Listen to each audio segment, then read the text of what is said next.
What's up, people?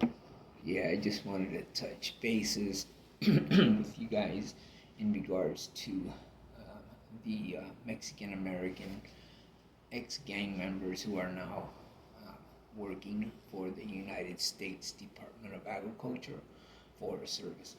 Excuse me, as Type 1 wildland firefighters. Um, if you live in California and you see the green trucks driving around town, you know that those green trucks are federal agency. They are United States Department of Agriculture Forest Service. It's an interagency wildland firefighter department, agency, I should say, because they are interagency. That means, let's say, if there's a volcano eruption in the Philippines, they get dispatched. If we get an earthquake in Mexico, we get dispatched. If we get a wildfire in Chicago, we get dispatched. If we get one in Alaska, let's say a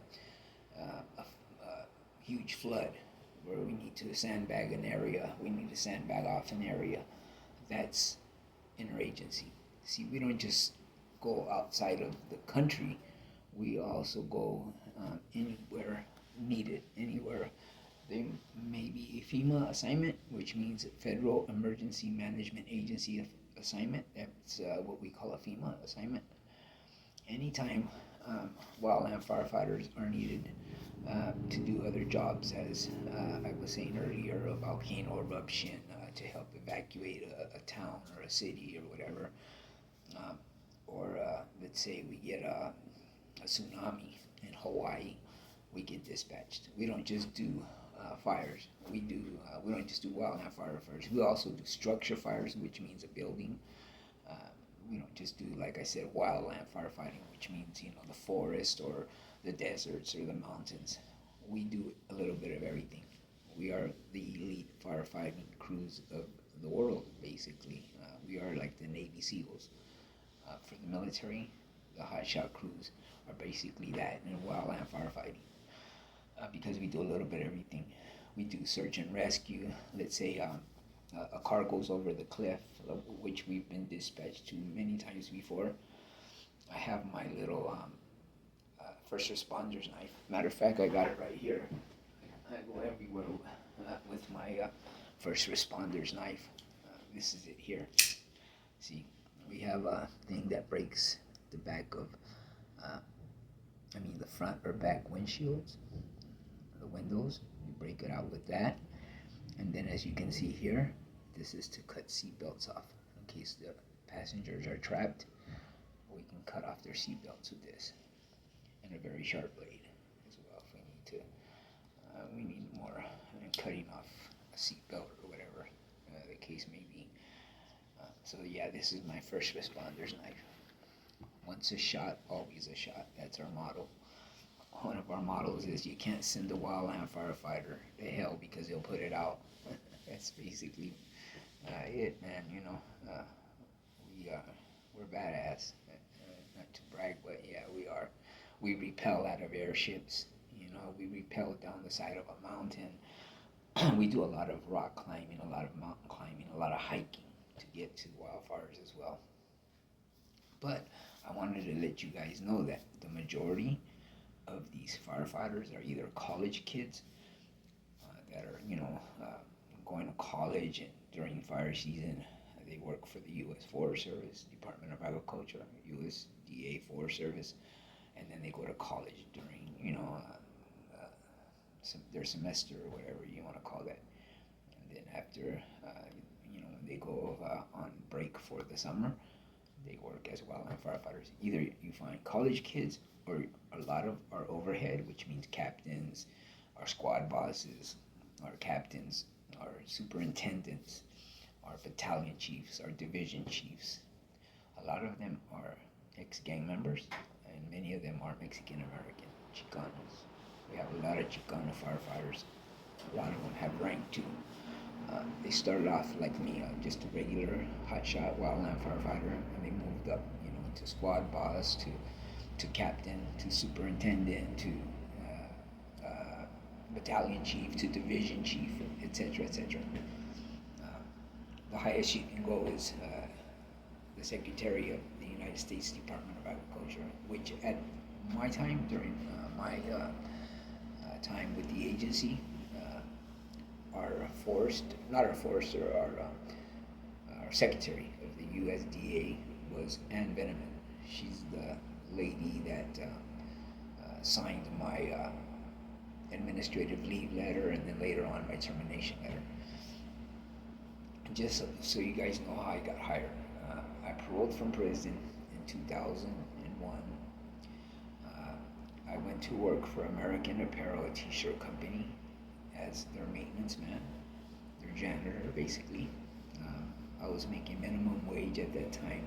Well, a little bit more than minimum wage. I was making $9 an hour back in 2001. When I think minimum wage was $8, but I was making $9. You know, not very much more, but yeah, a little bit more than the minimum wage. Plus, I was living downtown LA at the Alexandria, which everybody knows from the LA County area. That's a hotspot. That's where you have a lot of drugs being sold, a lot of prostitution, a little bit of everything. So it's a madhouse, the Alexandria. It's right on the corner of 5th and Spring, downtown LA, in Skid Row, what they call Skid Row. But I was living there. I was working for American Apparel, the t-shirt company. And then I would go home and just sleep. I wouldn't get myself caught up by running around downtown LA, when I'm not at work. No, I would just go home, watch TV, go to sleep, wake up, go to work, come back, watch TV a little bit, knock out, wake up, go to work. And I did that for quite a few months. While I'm living there, I was looking for better jobs, and I was going through the Chicana Services Action Center, CSAC. It's called Chicana Services Action Center, but they help with Chicanos as well. It's not just for Chicanas. They also work with Chicanos, parolees like me that are just getting out of prison and they're trying to get their life together. So my job developer was a gentleman named Mr. Verduzco. Well, Mr. Verduzco one time asked me while I was looking on the computer for a better job. I didn't really know how to operate a computer yet. Back then, all that technology was pretty new. So I would just, like tick, tack, tack, tack on the computer, just barely able to type. I didn't really know how to even turn one on. So he had a young lady named, what was her name? I can't remember off the top, but she was a very beautiful young lady. And she was Chicana, and she was the one that would help me look for jobs. So Mr. Reduzco asked her to,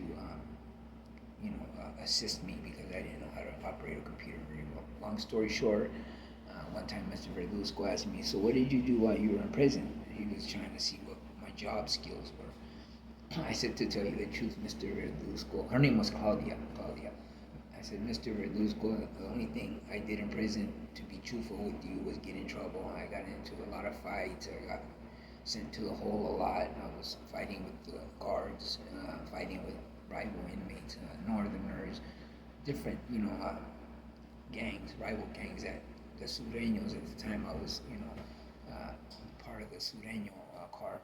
And I told them, that's basically all I did. I did a lot of time in the hole. Actually, I paroled from the hole. I told him I paroled from Palm Beach, So he says, well, what did you do when you were in juvenile halls, in juvenile camps, LA County, Los Angeles County juvenile camps, and probation camps? And I said, well, Mr. Reduzco, tell you the truth, the only thing I did in camp was fight. He goes, what about when you were in the Youth Authority, California Youth Authority? I said, same thing. I was at YTS, Youth Training School, Ontario, California, which is like a prison for the young offenders. It's to the age of 26, I believe, and after age 26, they send you to state prison, to the adult authorities. If you're doing, serious time, youth authority will hold you to the age of 26, and after that, you get once again sent off to state prison. Once again, the adult authority. That's where you go finish off your life sentence or whatever the case may be, or your 20 years, whatever time the court's giving. Anyway, so I told him same thing. Just fight, gang wars. And basically, that was about it, And he said, well, how about when you were in the juvenile camp system? What did you do there? And I said, same thing, get in fights, go to the hole. I was always in security lockup camps like Camp Gonzales, Camp Rocky, Camp Kilpatrick. I was at Camp Munns for a little bit, and then I got sent to Mendenhall, which was a fire camp. I did fight fires for a little bit as a juvenile offender. He said, well, that's great. Let's see what we can look up for, wildland firefighting. So he went online. He went to usforestservicejobs.com. And while visiting that website, he saw that they needed firefighters and that they needed them fast for the upcoming fire season, which starts in May. So he says, well, would you be interested in this? He goes, it's a federal firefighter job. It's for the United States Department of Agriculture, Forest Service. I said, Mr. Verduzco, they'll never hire me. I'm an ex-felon. I've been in prison for ex-felon with a firearm, possession of drugs, sales, selling drugs, ex-felon, once again, selling drugs in possession of a firearm, a gun. And I said, that's not going to look too good on my resume. They're not going to hire me. I said, they would never even think about hiring me. He said, well, that's not right. He said, look, and he showed me. He turned the computer screen around. He goes, see at the bottom of the page? You see where it says EEOC? And I said, yeah. He said, you know what that stands for? I said, nope. He said, it stands for Equal Employment Opportunity Commission. They also call themselves EOE, which means Equal Opportunity Employment. I said, wow. So he goes, they do hire ex-felons. They're equal opportunity employer. I said, okay. So he goes, go ahead and submit your application. I'll have Claudia help you. So Claudia helped me. We submitted my OF 306 application for federal employment. We sent it online, straight to our headquarters in Boise, Idaho. Boise, Idaho got my cert, which means certification application. They reviewed it and they saw that I had been to a fire camp as a juvenile. Camp in there. Once again, so I gotta quit smoking. Anyway, so it said submit the OF 306 application for federal employment online, which I did, and it said just to wait and see if I would receive a certification letter, saying that they were considering me for the job. So I went back to work for American Apparel. I'm doing my job one day. This is a few months later.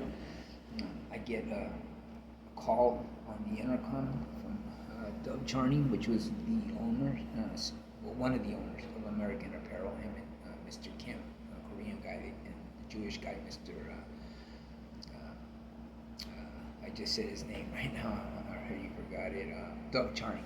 He was Jewish, and the other owner was Korean, Mr. Kim. Well, Mr. Charney called me in, Doug, and he goes, hey, I got a call from a gentleman by the name of Dave Conklin. He's a battalion chief for the USDA Forest Service, and he wants to talk to you in regards to a job opening that that he wants to speak to you in regards to. So I said, okay. He said, go ahead and call him back. So I did. I called him back, and he said, oh yeah, Mr. Zambrano, I just saw your resume. I seen you've been to a fire camp in Mendenhall. I said, I did a lecture there one time to the kids. I went up there and I lectured them how they could get a job working for the U.S. Forest Service once they turned 18. And, they got out of camp. They could apply for a job there and blah, blah, blah.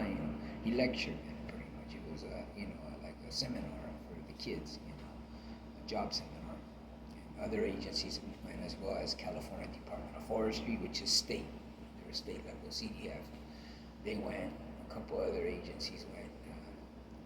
The Aztecs, which is a Type 2 crew where they train these kids, and then they later on become Type 1, which are professionals. Type 1 wildland firefighters. Type 2 crews means inmate crews and volunteers, basically. So Mr. Conklin had done one of those seminars at the camp, so he remembered it very well. And he said, "Yeah, I like the way those kids work. I went out and watched them in the field, and they're pretty good. You know, they work pretty good as a hand crew, for being kids, 16, 17-year-olds." I said, "Oh, okay, well, that's cool." I said, "Yeah, well, I was at that camp for a minute. I got rolled up out of there for fighting. That's why I went to Camp Kilpatrick. But anyway, so he says, I'm considering you for the job." He says, "Can you find your way up to Santa Clarita? I mean, no, Arcadia, California, to a ranger station called Little Tahunga. Little T, they call it. Short, Little Tahunga, Little T." So he said, "Come up to Little T." I said, "I don't have a ride." I said, "But I'll try to find my way up there." I go, "Look, Mr. Conklin, I work for American Apparel. I make, I think it was like $200 every other week. I think it was." I said, "And that's pretty much my rent. I'm renting a room downtown LA at the Alexandria, and that 150 of it goes to my rent every other week." I said, "So I'm not going to be able to make it up there unless I pay somebody for a ride, and there's not going to be very much money left over to pay my rent. So if I find my way up there, do you think I can get the job? Can I get hired, on site?" And he said, "Well, look," he says, "I'm going to be truthful with you. You have to come up here. You have to do the interview. If I say that I find good reason to hire you, then you have to do a physical that same day. And once you pass the physical, then you come back to the station, and then I can approve you for the job. I can okay you for the job. Then you'll be transferred to a ranger station. That's where you'll live, at the fire barracks." He said, "So you won't have to pay no weekly or monthly or whatever the case may be. You'll live there for free. And then when fire season's over, then you can go back downtown LA and live at the hotel until the next fire season starts back up, because it's a seasonal job. Then you go back to the ranger station for a few months, for 4, sometimes 5 months, and you live there. And, once the fire season ends, you go back down to the city, and you live there. You keep coming, you go back and forth." So I said, "Wow, that'd be cool. I can save up some money in 5 months living at the barracks, the fire barracks, at the ranger station." It was called the Bernavide Ranger Station and Fire Barracks. We had an engine crew, number 18 there, and the Hotshot crew. We shared the fire barracks with a crew of coal lining crew, which means fire hose, water, coal lining, and us hot lining. We use hand tools to cut fire line around the fire. We use explosives, C4, plastic explosives, dynamite, TNT. We carry all that in our backpacks when needed. Anyway, so when we're going to detonate, a row of trees or whatever the case may be, it's a method of fighting fire with fire. Anyway, you blow up the trees, the little smoldering fires that the explosion creates. The big main fire has so much energy, it sucks these little fires into it, and it burns out the fuel. That's what we call fighting fire with fire. So the fire can't continue to burn up slope because there's no more fuel. Everything was sucked in and burnt out, so it's all ashes now. There's no more. It's all mineral soil now, dirt. So the fire needs fuel. The branches, trees. There's none of that because once again it gets burnt out. So the fire can't continue to burn up slope. We only do that when there's like immediate structure threat, like if there's cabins or ranch houses or whatever the case may be in the line of fire. And there's no time to cut fire line. Our suit will have us set up the dynamite, the C4, and he'll detonate it. So once again,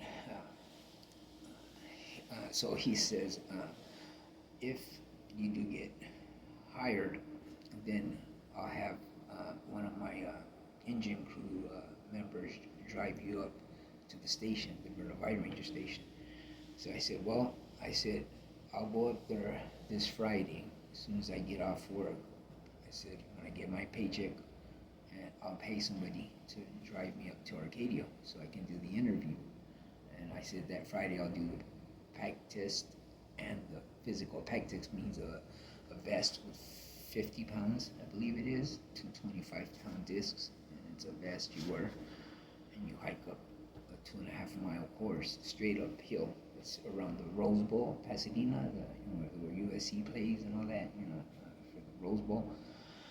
You look down into stadium. You're way up there, and that's where the official course for the USDA Forest Service is located. That's the official track where you do the pack test.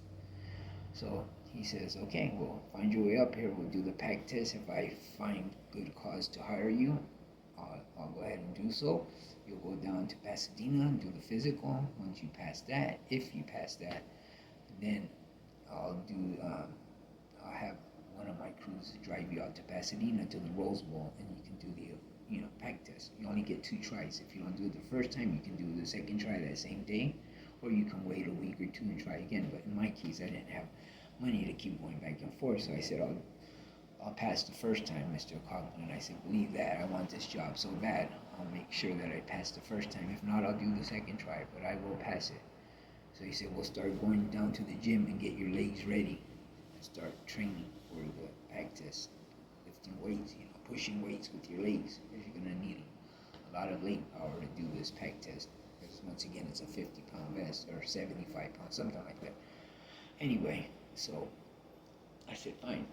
And the next 3 weeks, that's all I did, was go down to the gym and push leg weights, where you push the weights, the weights go up, and you push, and you let the weight down, and you push the weight back up. So I would put 3 wheels on this side, 3 wheels on that side, which is 150 pounds, and I would just push. I was training for the back test, getting my legs strong. So, sure enough, on the 3rd week, he gives me a call, and he says, come on up to Arcadia. So I paid a lady, pirate taxi driver, Mexican lady, a Latino lady.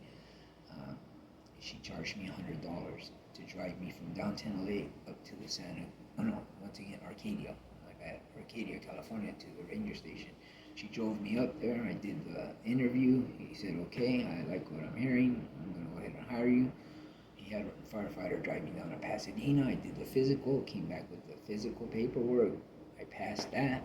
He said, okay. He told the engine crew at his station, Arcadia, little T engine crew station, which means engine crew, they drive a fire engine. In that fire engine, they drove me to Pasadena, to the Rose Bowl. I did the freaking pack test. I passed on the first try. Me and an African American gentleman. He was real tall, he had long legs, and I beat him up to the top by a couple of minutes, and we both passed. And then I remember the battalion chief that was there. No, not battalion chief, captain. The captain of the engine crew was present. He said, "I like to tell both of you gentlemen that you did a great job. You both passed on the first try. You're now official employees of the United States Department of Agriculture and Forest Service. Congratulations, gentlemen." I remember tearing up, and he had a big phone. Back then there was no cell phones yet. It was just pagers, beepers.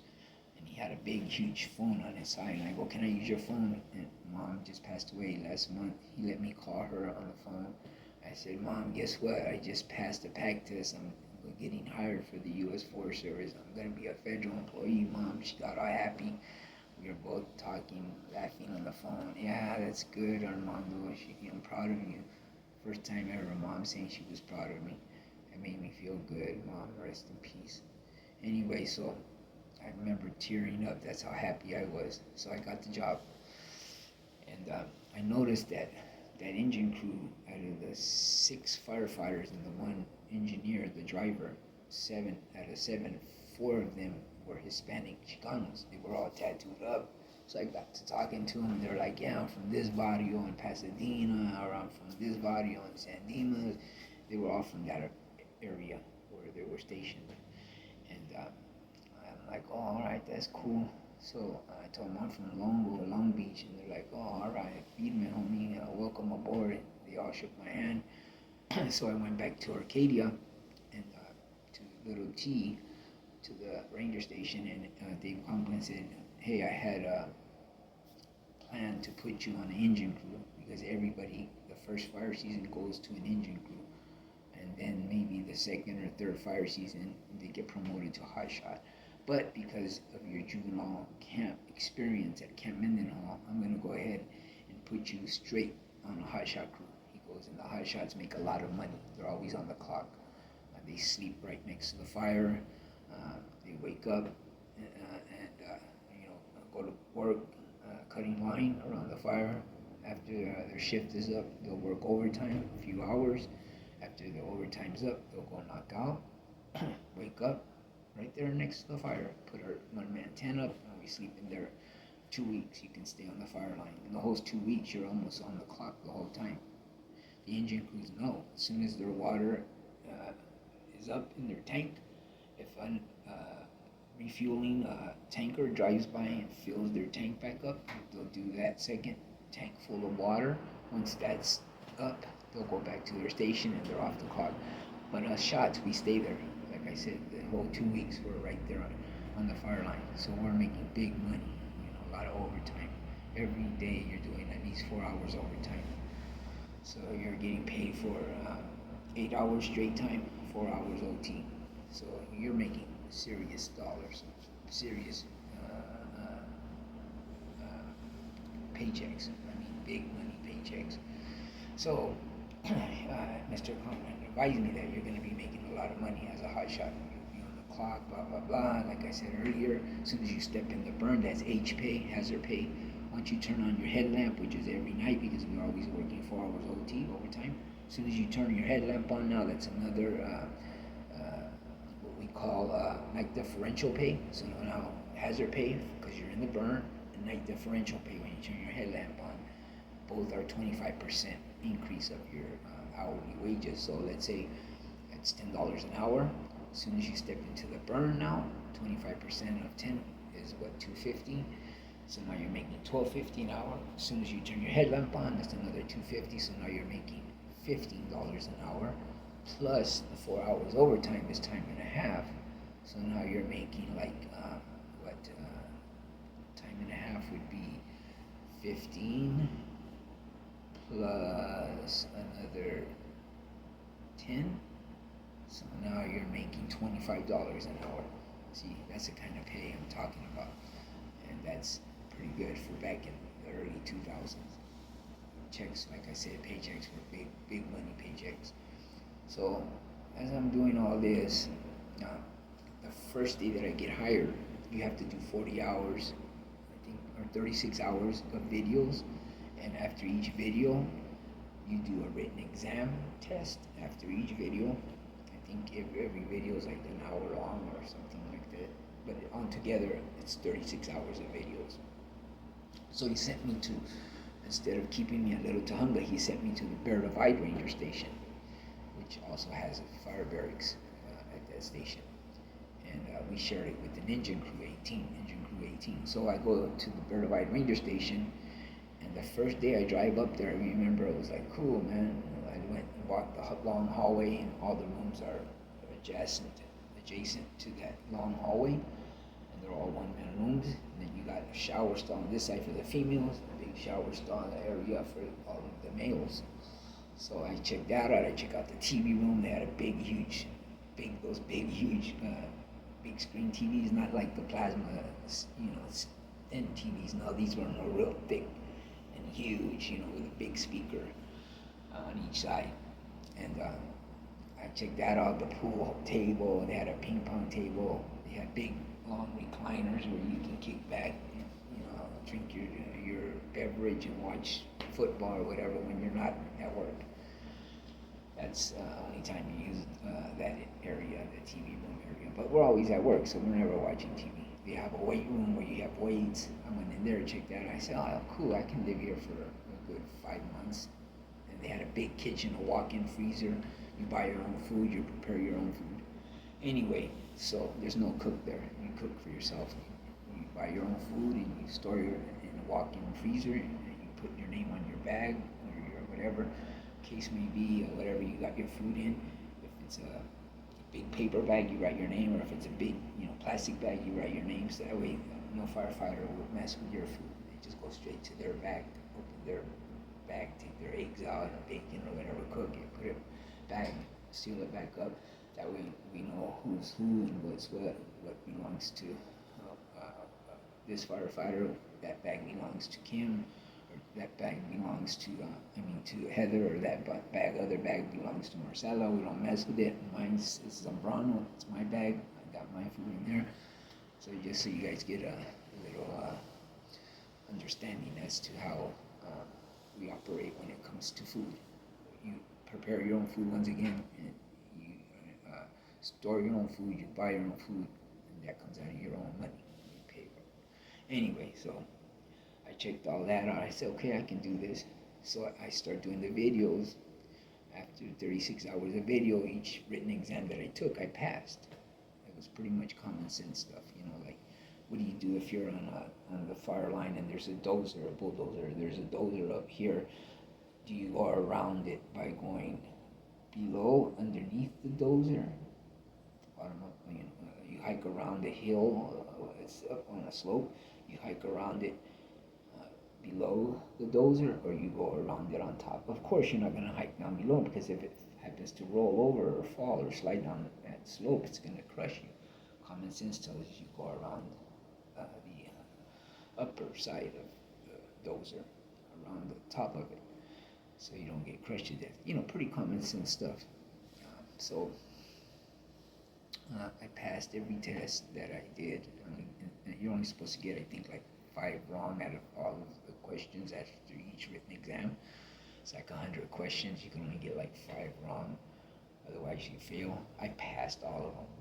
So as I'm doing that on my second day, my third day, I believe it was, fourth day, the shots were gone. The engine crew was there, like I said, I was interacting with them, but the Hotshot crew, my crew, was gone, out on a fire assignment. So when they get back, they were all full of ash. You couldn't even see their faces because they were, caked on ash all over their face and arms, and their long sleeve shirts, fire shirts, nomadic shirts. Their yellow and green pants, they were all black from ash. You could smell like fire, the smell of fire on them. Like when somebody smokes, you can smell the smoke on them. Same thing with them, but you can smell branches and leaves, that type of scent that they gave off when they came in.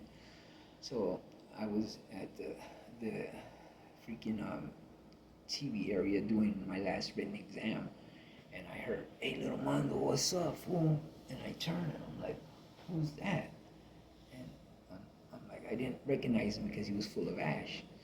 And he goes, "It's me, Bugsy, Russo's brother." I'm like, "Oh, what's up, fool? You're that little motherfucker we used to run off the block, roll up on his bike, trying to get with this big brother, which was Russo, the homie Russo." He was a little bit younger than me, Russo, but Bugsy was real young. He was a little kid. And I go, "Yeah, I remember your brother used to run you off the block. Get out of here, kid, go home." His older brother. So he goes, "Yeah, it's me." And I'm like, "What's up, Bugsy?" And he's like, "Man, I've been doing this for the last 7 years, blah, blah, blah. I'm getting ready to become permanent. Oh, no, I'm already permanent for the last couple of years. I'm not seasonal anymore. I'm a permanent employee of the U.S. Forest Service. I'm on the first saw team. I'm the saw man. I have a puller that pulls the branch. I cut it. I lead the crew into the burn." He was the first saw team, because then you got the second saw team, which is his puller and his saw. That's the second saw team. Then you have, it's 21 of us, I believe it is, on the crew. The next 5 are Pulowskis. And the next 5 are scrapers, which scrape whatever the Pulowskis cut. We scrape it away from the fire, and that creates a fire line. And then the next 5 are, or the next 10 are scrapers. The first 10 are Pulowskis, like an axe type of pick. It's a pick on one side and an axe on the other. They can turn around. Now they got an axe. On the other side is like what you call that, a pick, where they can like pick into it, and then they can cut with the axe side of it. That's a Pulowski. And then the scraper is what you turn like this. It's a shovel. You turn the bolt, and it now becomes like a scraper shovel. You tighten the bolt up, and now you can use it as a scraper. Now you need it like a shovel, so you unloosen the bolt. You straighten the shovel head back up. You tighten the bolt. Now you got a shovel. Okay, that was my tool, Pulowski. No, scraper. My tool was a scraper. I was assigned that scraper by the USDA Forest Service. So now Bugsy tells me, "Yeah, man, I'll help you. It's hard, bro. You're gonna be, right now we're doing PTs, which means physical training. After physical training, we go into critical training. After critical training, if you pass all that, now you get hired permanent. So now I had to do this type of testing. I thought it was just the pack test and the physical. No, now I got to do their testing, which again is physical training PTs and then critical training. That's when we hike in full gear into the green. That's what we call the burn when we're on a fire assignment. So to hike into the green in full gear is hectic because now you got your backpack full, which weighs 75 pounds, your tool, your fire shelter, if you call it shake and bake, your fire shelter, your helmet, your gloves, 6 of gasoline. You're carrying all that weight on you. That's critical training. So I said, wow, okay. So he's like, I'll help you, bro, but you gotta be tough. There was times when I just wanted to take my backpack, drop it right there on the spot, and just walk off the job because I was getting the blues. I was catching the blues from Mike, the superintendent. He's also Mexican American, Chicano, the superintendent, Mike Allred. He was half American Indian, half Mexican. His mom was Mexican, his dad was American Indian. That's why he had the name Allred, Mike Allred. So, like I said, there's a lot of Chicano firefighters. Well, our superintendent of the Hotshot crew was Chicano, Mexican American. So I'm meeting all the guys from the crew. A lot of them are tatted up. You can tell they've done time. They're like, yeah, homie, I got this job after I got out of prison and blah, blah, blah. So, I go on to do the PTs. We're running up the mountain in formation. Like you do out on the line, the captain in front, the next 10 are Pulowskis, the next 10 are scrapers, the last is drag spoon, the shovel, another captain at the back. We have 4 captains, 1 superintendent. Mike is a superintendent. So we're hiking in formation and we're running up the mountain. We're doing Indian runs. That means you run at full speed and the last person we jog, We're jogging at a normal jogging pace, and then the last person in line sprints to the front of the line. Once he gets to the front, then the last person, once again, sprints up to the front. Bam, as soon as he gets to the front, the last person in line now, once again, runs in full, at a full pace, sprinting pace. He runs to the front, or she. Bam, once he or she gets to the front, then the last firefighter sprints up to the front of the line again. That's called Indian runs. Oh, those are hectic, man. All that sprinting for 2.5 miles, it gets to you after the first mile. Believe that. You start just like wanting to die, man. That's how bad it is. You're gasping for air because all the sprinting you're doing and the jogging pace and the sprinting again. It gets hectic, man. So there was times, like I said, when I just wanted to drop my backpack right then and there. But a lot of the homies out who are not firefighters are like, come on, Mondo, you can do this. Push, man, push. You can do this, man. Don't quit. Do it for your daughter.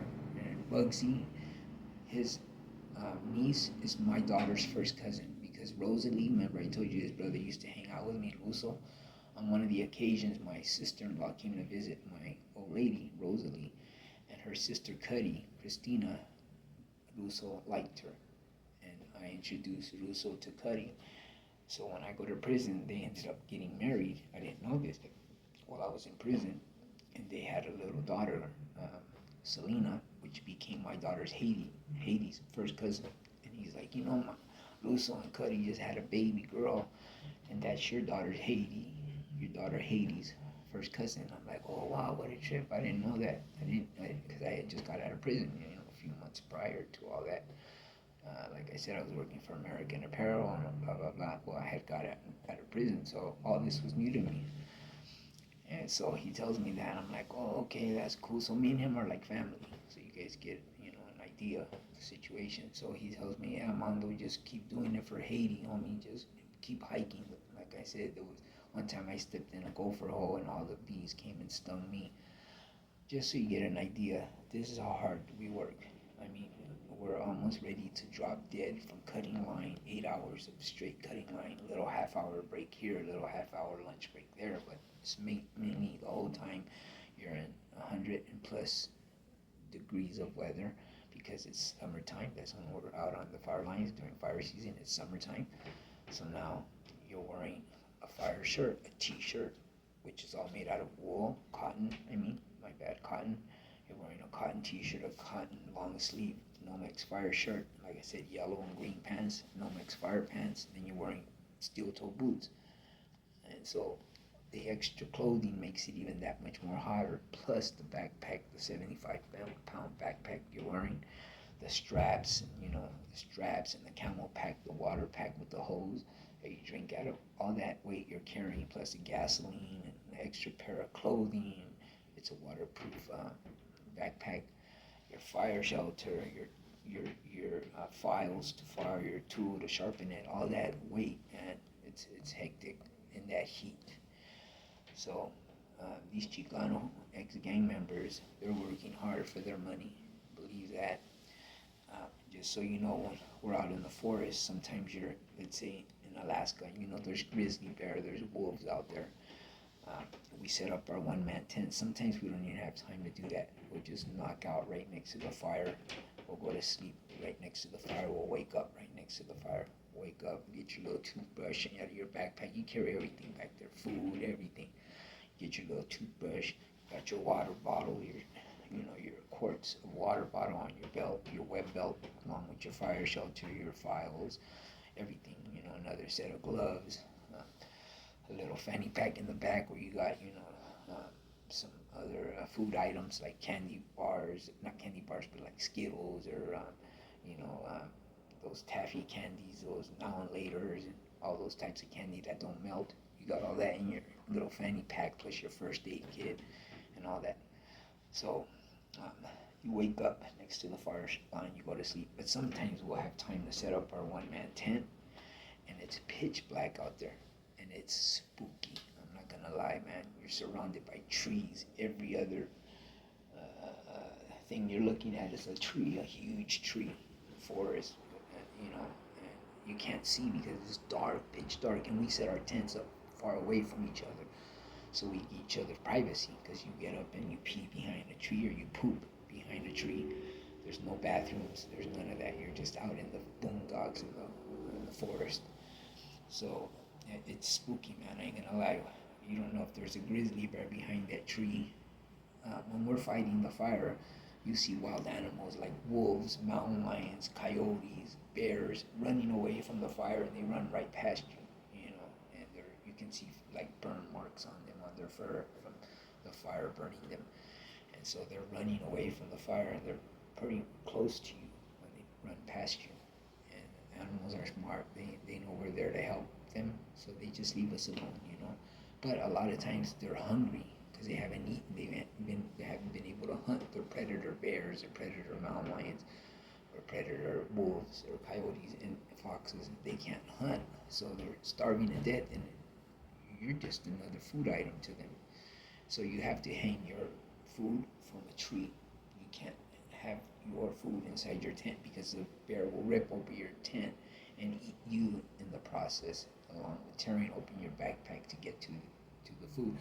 So every night we have to throw a rope up on the tree over a branch and pull our food up into the tree. That way the bear doesn't come anywhere near our tent. But even like that, and you have that thought in the back of your head that you're a food item that they're smelling, because you got blood running through you, your skin and bones, and the bear is starving. He hasn't eaten in weeks, or the mountain lion. So yeah, they're gonna rip you apart and eat you. So I would always carry, that's like a habit, a big knife like this on my side, where if I had to fight off a bear or a mountain lion or whatever, I would do so. You're not supposed to touch the wildlife. Sometimes we get these little toads that jump on us because of our sweat, and they're licking up the sweat.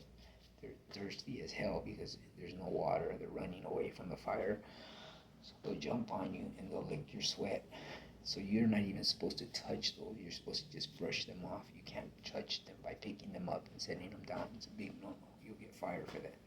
Can't touch the wildlife, period. But if a mountain lion or a bear is to attack you in the middle of the night when you go pee, then you can use your knife to fight it off. Only in life-threatening situations can you do that. Otherwise, you leave the wildlife alone. Because once again, if you don't, they'll fire you right on the spot. So I would always keep my big knife with me, plus my first responder's knife, this one. So if I needed to fight off a wild animal, believe you, I was going to do it. It's either my life or that animal's life. So one time I got up to go pee, and a huge owl flew right past my head. I guess he thought I was food because they're disoriented from the fire. Even the owls are the birds of prey, the eagles. We see a lot of those flying around, eagles and hawks. They're looking for a place to land because everything's on fire. All the treetops that they're used to landing on are all on fire. So they're disoriented. And that night I got up to go pee, and something just didn't feel right, man. I got an eerie feeling of, I didn't know if Bigfoot was behind that tree or a mountain lion or a grizzly bear. We were up in Northern California by the Oregon border, had on a wildfire assignment. It wasn't a FEMA assignment, it was just a regular off-forest, OFF, off-forest assignment. That means you leave the Angeles National Forest and you go into the Los Padres National Forest or the Calaveras National Forest, wherever the case may be. I think that one was the Calaveras, if I'm not mistaken, or the Redwood National Forest. I don't remember exactly what forest it was, but yes, we were on the border of Oregon, and there's big, huge bears up that way, even grizzly bears once in a while that come down from Canada. They'll wander off into this forest now, and every now and then they have grizzly bear sightings. Not often, too often, but yeah, every now and then. A lot of wolves. So when you're peeing in the middle of the night, 2, 3 in the morning, 1 o'clock in the morning, 2 o'clock in the morning, you don't know what's behind that tree, so you have to be alert. And that night, like I said, I got an eerie feeling from being in pitch black darkness. All of a sudden, right over my head, a huge, like probably 5-foot wingspan, white owl almost freaking landed on my head. It just swooped right by me. I ducked my head like this, and it swooped right by me. And like I said, it probably thought I was a food item. It saw me moving around, and it came down to attack me, but it saw I was too big for it, so it just kept flying. But after it just, swooped right by my head, I was like, wow, what the hell, man? That scared the crap out of me, I ain't gonna lie. I went back to my tent. I don't even think I peed, or I probably peed on myself. I ain't gonna lie, that's how scared I was. No, I did. I ended up peeing, and then I went back to my tent. Next day I told Navarro, the homie, Bugsy, about it. He was like, yeah, man, I've had close encounters with mountain lions before. He had been doing that for 7 years, so yeah, he had a lot more experience out in the forest than I did. So he said, yeah, you have to get used to that. We encounter a lot of wildlife out here. So just so you guys know, the dangers that we go through when we're hiking at night with our headlamp on, that just illuminates right in front of you. Well, you might hike accidentally off the side of the mountain, 200-300 feet up in the air, and you fall to your death. That's the number one killer of wildland firefighters, is falling to your death. Then Widowmakers is the second, which is a huge branch. It just breaks off from being on fire. The base of the branch is on fire, and the rest of the branch is so heavy it just falls down and kills you. That's why they're called Widowmakers. They'll make your wife a widow. Widowmakers are the second. I think third is wild animal attacks, by bears or grizzlies or polar bears if you're in Alaska or whatever the case may be. I think that's the third, but that's like the least of them, is being mauled to death by a wild animal. But yeah, there's been cases that wild animals have attacked firefighters, wildland firefighters, because you're in their environment. See? So anything can happen. It's a very dangerous job. You can be burned to death. The fire will start spotting. It's called a spot fire, and that means the embers are blowing from the main fire to another location. Now you got a spot fire. That's why they're called spot fires over here. And now embers are blowing way over here. Now you got another spot fire over here. And now the embers are blowing way over here behind you. Now you're surrounded by fire, and there's no escape. Escape route is the fire line itself. That's the number one escape route. Second is just to make a big clearing real quick. 21 of us make a big clearing real fast and deploy shelter. That means our shake and bake. That's why we call them shake and bakes. We'll open up our fire shelter and we'll hold each strap on each hand, a strap in one foot, another strap on the other foot, and we'll deploy shelter. That means we'll fall forward and the fire shelter will cover us. And now that's the only thing between you and that huge fire. So you'll die of smoke inhalation. Your family will, only thing good for that is that they'll get your body intact. In other words, you won't be burned to death. You'll just be killed from smoke inhalation because the smoke gets up underneath the tent and it gets into your lungs and it just, you suffocate. It's like drowning in smoke. So that's another way of dying out in the forest when you're on a OFF, off forest assignment, or a FEMA assignment, Federal Emergency Management Agency. On one assignment, I remember we were doing evacuations. We were helping the Los Angeles County Sheriffs do evacuations. So I happened to be assigned to like a 5-man or 6-man crew of sheriffs to go door to door, knocking on the door, saying, you gotta evacuate, the fire is right on our heels, you gotta get out of here like now, just get whatever you can carry, get in your vehicle and leave. Head south or head north or whatever the case, away from the fire. Like, you need to evacuate now, like right now. So I was walking around with these 5, and I remember one of them said, hey, wait a minute, aren't you Zambrano? I'm like, yeah, that's me. He's like, I remember you from the high power module at the LA County Jail. I remember one time we had a cell extraction. You guys were protesting one of our deputies getting into it with one of your homies, and you guys refused to give us back our trays, and we had to go in your cell and cell extract you. I remember you were one of them because the sheriff said in your file, it said you're ex-boxer. Because when I was in prison, I went to a halfway house. While I was at that halfway house, they gave me 8 hours every day itinerary to go to the Main Street gym downtown LA to work as a professional fighter. Every day, 8 hours, I would get released from the halfway house, which was on 38th and Grand in South LA. I would walk to 18th and Grand, past Chicanito Hernandez's house, the great featherweight champion of the world, Genaro Chicanito Hernandez. I would pass his house. He'd be out there with his dad, El Güero. Hey, what's up, Chicanito? He was like, hey, what's up, Mondo? You're on the way to the gym. Yeah, I'll see you over there. I'm going to spar today, and blah, blah. I never sparred. He had his own sparring partner. I was sparring with the champ, Jaime Garza, at the time, the WBC super bantamweight champ of the world, who was 38-0 with 37 knockouts at the time. And he had the belt. He was the hardest hitting fighter, pound for pound. According to Ring Magazine, he came out on the cover that year as the hardest punching world champion. You know, he was the super bantamweight champ of the world, WBC. He had the green belt, WBC. So I was his sparring partner every day, Monday through Saturday. I would spar with Garza, and then Sunday we would take off. But yeah, they gave me permission, the program administrator, to go out because I had a professional boxing license. That didn't last too long.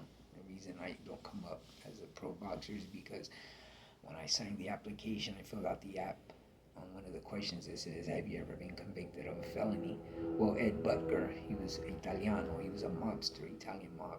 That wasn't his real name. He never told me his real name, but he told me one time, that's not my real name, I'm Italiano, my last name isn't Butker, but I'm wanted in Chicago.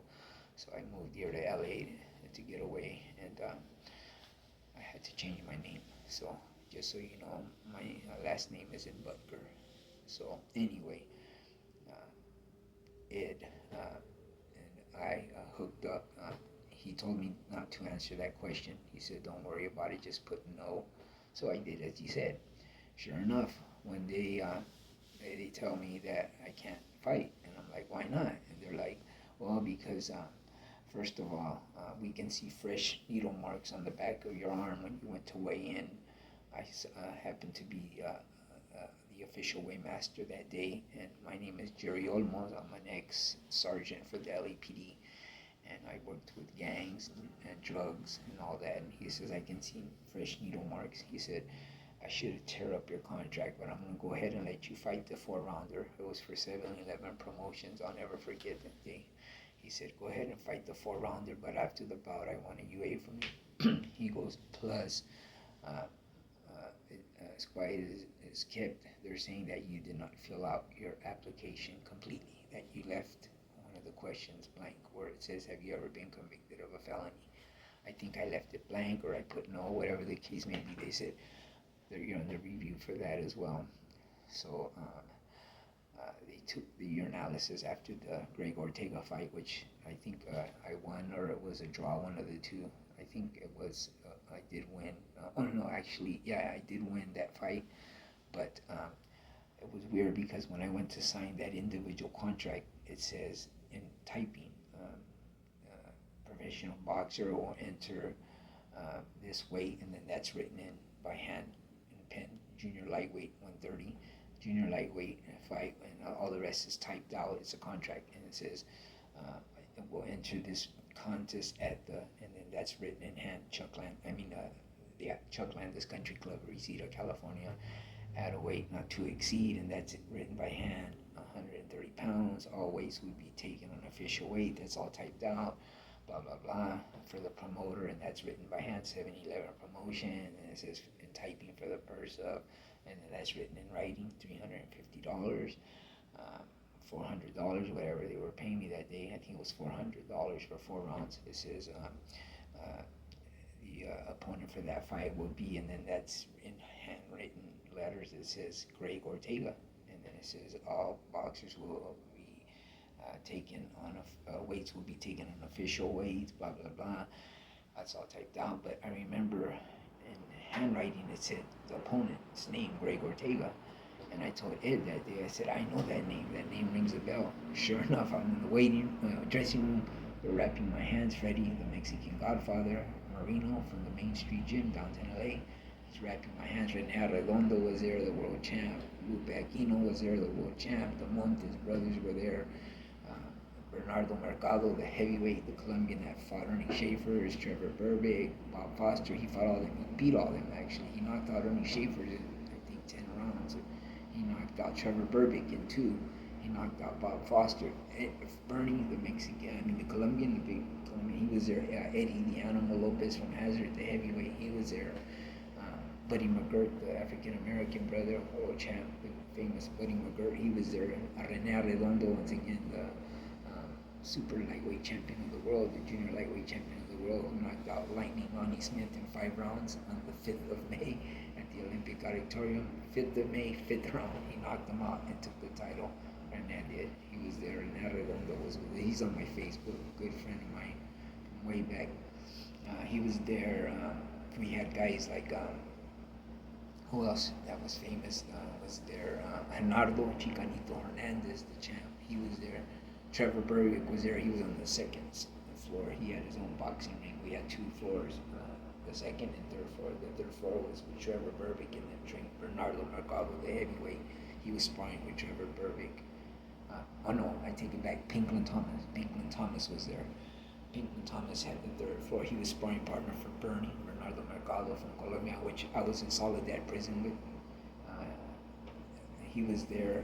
Joey Sandoval from Pomona. Richie Sandoval's brother, the ex-champ of the world, Richie Sandoval, his brother was there. Anyway, we had big name fighters at the Main Street Gym. Main ones were like Lupe Aquino, René Redondo, Pinklin Thomas, Buddy McGirt, Jaime Garza, my sparring partner, Chicanito Hernandez. Those were like the main guys that we had that were world champions, or Lupe Aquino. We had, like I said, really good fighters. Wimpy Halstead, Sean O'Grady Sr., his fighter, he was always there. Sean O'Grady Sr. was always at the gym. That's Sean O'Grady, the great fighter, the Irish Sean O'Grady. That's his dad. Rest in peace, Sean O'Grady. His dad, Sean O'Grady Sr. was there. He was promoting fighters at the time. We had Jimmy Gillio's office was right there. Ilini, the owner of the Olympic Auditorium, which is right in the front. The Great Olympic is now a Korean church. Back then it was a mega boxing for the East LA and Los Angeles area. A lot of East LA fighters fought there. The Valley, San Fernando, Bobby Chapon fought there. Art Frias, Art Aragon, all the great fighters of that era, of the 60s and 70s, fought there. Lou Pacquiao, Rene Arredondo, that's where I think he beat Lightning Ronnie Smith on the 5th of May. In the 5th round, he knocked him out once again. Gato Gonzalez, Julio Cesar Chavez, Bazooka Limon, Ruben Olivares, Little Red Lopez, Indian Red Lopez's brother, Oscar De La Hoya, all them East LA fighters all fought there at one point or another. Guys like Fernando Vargas. Who else we had there? Jaime Garza, my sparring partner. The Montes brothers. Actually, his brother Herman Montes, Johnny Montes' brother, he knocked out Pipino Cuevas there in the 5th round. No, I'm not. That's what I'm talking about. I'm thinking about it now. In the 7th or 8th round, I think it was. Herman Montes from Whittier knocked out the great Pipino Cuevas at Olympic Auditorium. Big fights they had there. Eileen, her husband was the owner originally, but he got killed, shot to death. And her son Jimmy Gillio, he was a matchmaker, promoter. He had an office there at the Main Street Gym. We had a lot of good trainers. My trainer Freddie Marino, Benny, I can't remember his last name. Benny, white guy. He looked Chicano, black hair, brown eye, but he was, I think, half white. Benny, what was his last name? I can't remember. It's been so far, but yeah, Benny was there. We had El Güero, which was Chicanito Hernandez's dad. Wimpy hosted his trainer, Sean O'Grady Sr. We had big, trainers there, well-known trainers. Rene Arredondo's brother, Ricardo Arredondo. They were all training fighters out of the Main Street Gym. We had a lot of good sparring, a lot of the best top-of-the-line sparring there at the Great Olympic Auditorium. But anyway, so everything was going good with me as a firefighter. I got to meet a lot of good people. I learned responsibility. I learned how to carry myself as a responsible adult man. That's what being a firefighter taught me. It was crazy because I was working, doing really good, and my parole agent at the time was named I think it was oh my God, I can't remember. It's been so long. But anyway, I'm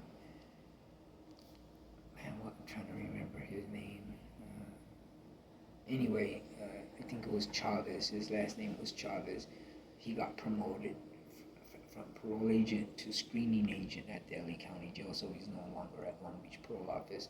So I got a new guy named Alvarez, and he says, I don't care what Chavez said, I'm your new parole agent now, and I am not gonna give you permission to work as a wildland firefighter because you cannot leave the city of LA or the county of LA. You can leave the city of LA, just not the county, without written permission. You can't be dispatched out on a fire to, let's say, Arizona, and then from Arizona, the Hotshots go to Oregon. You can't do that. He says that's a big no-no. I'm your new agent, Marquez. Like I said, I don't care what Chavez said, because Chavez approved me to go out, with my crew, just to send in monthly written reports, because he said, you've been doing good, Z. Handle your business. You're a wildland firefighter, now federal. He says, continue doing what you're doing. Just send me a monthly written report, and I'm good to go with that. So a few months later, he gets promoted, and I get this new agent, Marquez, and he wasn't with it. He's like, I don't care what Chavez said. I don't care what he approved you for. I'm your agent now, and you're gonna do what I say. And basically, he talked to my superintendent, Mike Arvid. And Mike said, well, what if we're on a fire assignment in Arizona, and once that's over with, we get dispatched to, let's say, a fire in Colorado? Is it okay if your parolee, Zambrano, firefighter Zambrano, gets dispatched with his crew? He's like, no, he has to come and get written permission from me every time he gets dispatched out of the county of Los Angeles. He needs to find his way to the Long Beach Parole Office and get written permission from me. See, Chavez wasn't doing that. Chavez was just letting me call in and saying, "Hey, Chavez, we're in Arizona. We're getting dispatched now to Colorado." And he would say, "Go ahead, Z, handle your business." Just like I said, just send me a written, mail it through the mail, wherever you're at. Just find your way to a post office and mail it to me. I'm good to go with that. And so all that came to a stop. So he pretty much got me fired. My superintendent said, "Well, we can't use him then because he pretty much lives on the road with his crew as a hotshot." And there went my wildland firefighter position went downhill. But I didn't let that stop me, kids. From there, I became an employee of the oil fields. I started working for a place called Onyx Industrial Services, and I went on to work in the oil fields, which pays really good as well. You know, the turnarounds, the shutdowns, when the refinery gets shut down, we'll get dispatched from Long Beach, California, from Signal Hill, California, which is in Long Beach, to, let's say, Houston, Port Lavaca, Corpus Christi, Houston, Texas, to work at the turnarounds. The turnaround means that refinery shut down. We work 8 hours straight time, 8 hours overtime every day. We're working 16 hours.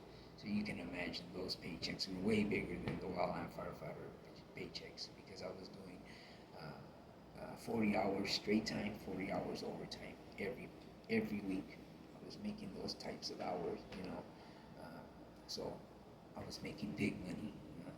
I was living good right there on the beachfront in Long Beach. I had my own apartment.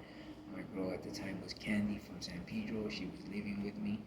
I would go out to the different refineries sometimes for 4 or 5 days a week, sometimes a whole week and a half, 2 weeks. I would be out of the state. I would be in Houston, Texas, Port Lavaca, Texas, Houston, Port Lavaca, Corpus Christi, Port Lavaca, Texas, different, cities in Texas, a lot of refineries in Texas. So, I didn't let that get me down, even though one day I was working as a wildland firefighter, and I got a letter from Ann Veneman in Independence, right there in Washington, D.C., the White House. Her office was right down the office. She was from the Bush administration. That's who hired her, President Bush. Her office was right down the hallway from the Oval Office. I got a letter, I still remember the address, Independence Avenue, Washington, D.C., saying that I was being put on administrative leave because my parole agent said it was a violation of my parole to fly out of state with my crew on a fire assignment, blah, blah, blah. I was pending termination. I got a letter from her. It's crazy. After she terminated me and everything, she ended up resigning. You can look it up on Google. Ann Veneman, she resigned from the Bush administration. That parole agent Alvarez, he ended up getting, I think, fired or whatever the case may be. He was no longer at Long Beach parole office. They got rid of him. Other parolees would clown him. They would say, "Man, you didn't like Zambrano because you're on state California pay and he's on USDA Forest Service pay, which is federal. You didn't like him being ranking you." Basically, they would clown him. They would tell him you didn't like him being federal and you on the state level, he was higher than you. That's why you got him fired. And they would, clown him, and to the point where he resigned or they fired him or whatever the case may be. One day I went, they told me he's no longer here. I said, "Why?" And they said, "We can't disclose that information with you. All I can tell you, he's no longer here." But on the way out, one of the pro agents overheard. He said, "Yeah, we got rid of his ass. We didn't like what he did to you, Zambrano, getting you fired. You were doing good, and basically he didn't like that, and he ended up getting you terminated. Well, us other agents here didn't agree with him, so we got rid of him." I don't know if that meant they fired him or what, but yeah, I got a new agent. He was no longer there. See how God works in mysterious ways. When people do you wrong, wrong comes back to them. That's why I say try to do the right thing nowadays, kids, because what goes around comes around. All right, people, you guys take care now. Thought I would share this with you guys. Later.